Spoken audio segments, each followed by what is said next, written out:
நெருப்பு. அது கடவுளின் செயலா? அல்லது அறிவியலின் விளைவா? நெருப்பு எரிவது ஒரு அதிசயம் அல்ல. அது ஒரு ரசாயன வினை. நெருப்பு எரிய 3 விஷயங்கள் அவசியம். அவை ஒன்றாக சேரும்போதுதான் நெருப்பு உருவாகும். 1. வெப்பம், ஹீட். 2. எரிபொருள், ஃபியூல். 3. Oxygen, oxygen. இதைத்தான் அறிவியல் ஃபயர் ட்ரையாங்கிள் என்று அழைக்கிறது.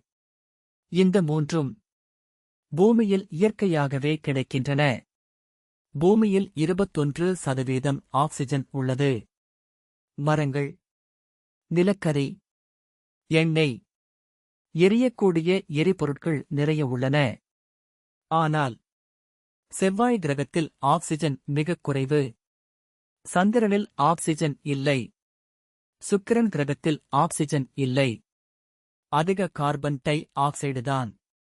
அதனால்தான் அங்கு நெருப்பு எரிய முடியாது. விண்வெளியிலும் நெருப்பு பூமியில் இருப்பதைப் போல இருக்காது. அது வட்டமாக, அமைதியாக, வித்தியாசமாக எரியும். நெருப்பு கடவுளின் செயல் அல்ல. அது பூமியின் தனித்துவமான சூழ்நிலையின் விளைவு. Fire is not magic. It is சயன்சு. பூமி நெருப்பை தாங்கும் ஒரே வீடு.